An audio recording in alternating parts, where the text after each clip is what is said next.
I think we can get started now. Thank you all so much for your patience. My apologies for being 2 minutes late, and I thank you so much, my Instagram family, for being so patient once again. This is Lady L of Success Beyond Strategies LLC coming to you with some awesome business strategies and tips. I do want to say, yesterday I know I gave you a lot. But what I did was made a checklist. I just want to say one thing and then we're going to go into our registered agent question for today. Got to move quick because I got a lot on my plate today. So I don't want to hold everybody up. Plus, it's Friday. Happy Friday, everybody. With everything that I gave on yesterday, I encourage you to continue to listen to it over and over again and make a checklist for yourself. Accomplish one thing, even if it's just one thing a day. In 5 days, you will have accomplished 5 things. For those that move a little swifter, especially a little more savvy with putting together business strategies and just business stuff, I'm going to say maybe do 2 items a day, no more than 3 items a day, because you want to be thorough, especially when you're talking about your vision, mission, purpose, your gifts, talents, callings. You don't want to rush through any of that. You really want to make sure you're taking your time, but don't take more than a day to do it. It's just a matter of staying focused, staying intentional, and getting it done so that you're moving on to the next item. But what I want to review with you today is some may have been asking, some may be aware, and some might have heard of the term but might not have been really clear about what it really means. What is a registered agent and do I need one? The theory behind a registered agent is the requirements of the listed responsibilities to ensure that your business maintains in a reliable, constructive way to be contacted about the things that come in your day-to-day business, especially from an annual perspective. When there's annual renewals of your business registration, depending on what state that you've registered your business, just different correspondences that come through with the way the world is changing right now, the financial world especially. You're going to get a lot of information come to you about certain things. When it comes to your business, personally, this is my personal opinion, there's no such thing as real junk mail. Over time, you'll get to learn what is truly junk mail. Like, for instance, get this credit, get this credit, get this credit. You know, okay, my score must be all that because everybody wants me to get credit. I would just put that in a pile because some of those things you need to go through because there may be rewards given. You want to do some type of analytical studies. If you have a virtual assistant or someone that's helping you, have them kind of go through and do a comparison to see what offers make more better sense than other offers.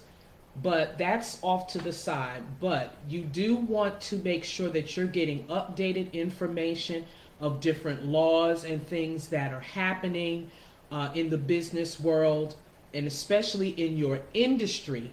You want to make sure you're staying on top of your industry. So when you are applying for different things for your business, it's okay to check the box to, yeah, send me some more information, because you never know. You may get a bargain, you may get a tip, you may get some information that down the road would be to more of a benefit for your business.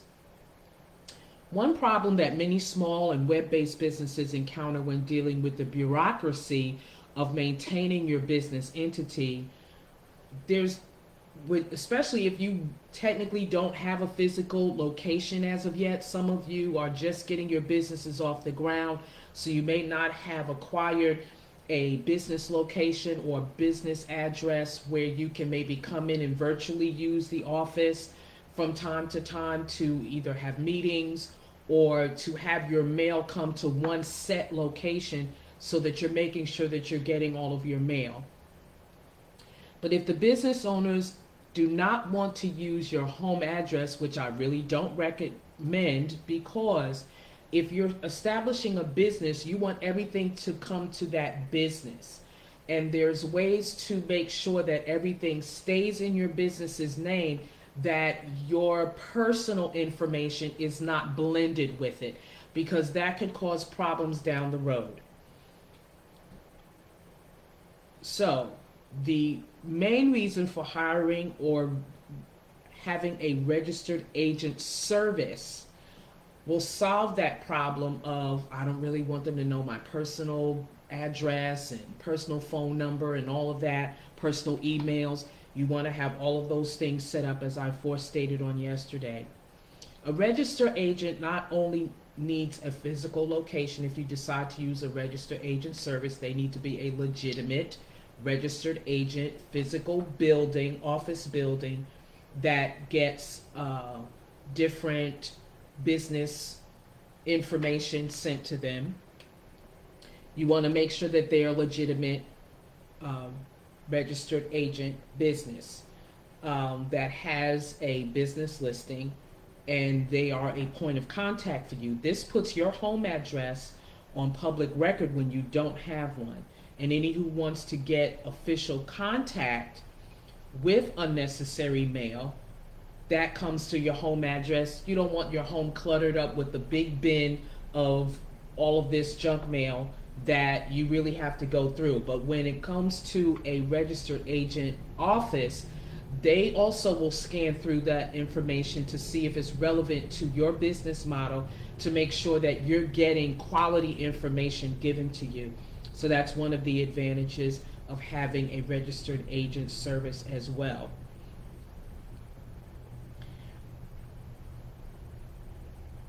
Even when you have a registered agent service, you still need to stay on top of your business. When you retain services such as a lawyer, an accountant, anyone that you have helping you with your business, you don't have to micromanage them, but you do need to stay on top of your business. One thing I admire about Oprah Winfrey, even though she has many people servicing or doing what she does, but when it comes to her expenditures, she sits down and makes sure she sees what's going out.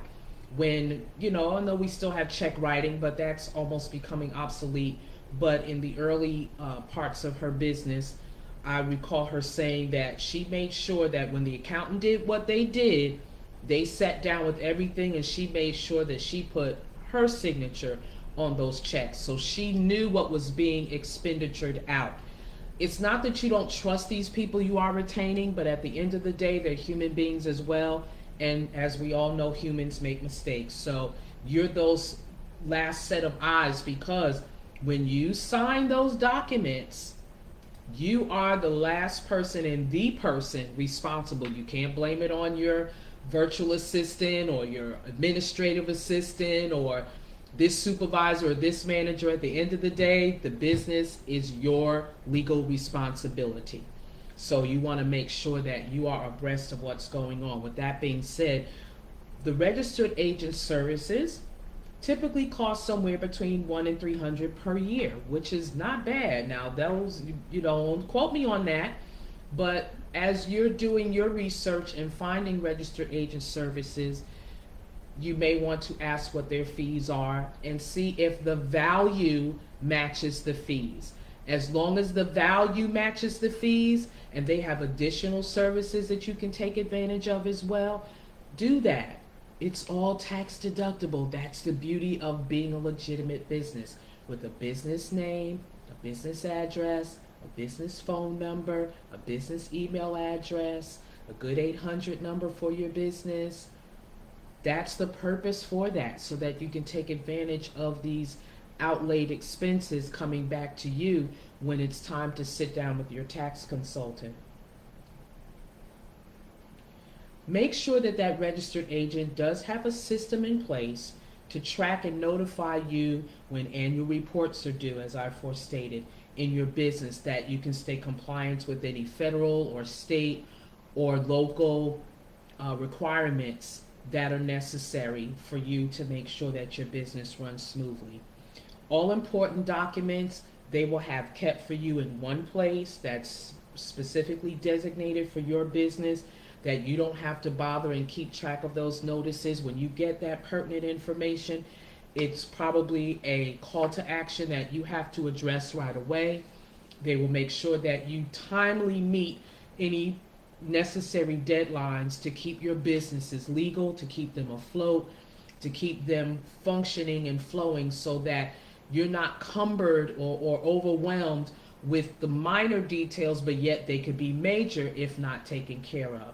So, with that being said, thank you all for joining me this first week. We have another session on tomorrow at 12 noon to come with another business strategies or tips. Please, I appreciate your comments. I appreciate your feedback. If there are any questions pertaining to your business, whether you're brand new, whether you've been in it for a while, whether you need to be rebranding yourself or considering taking your business to another level or dimension, don't hesitate to contact successbeyondstrategies.com. My email address is admin@successbeyondstrategies.com, and that's strategies with a Z, Strategz. Looking forward to you connecting with me tomorrow. Please share this and bring a friend, especially if they're in a business or considering doing a business. Let's help one another. Let's help build strong communities of businesses so that we can be a strong community to the people that we serve. With that being said, have a great weekend. See you tomorrow. Bye bye.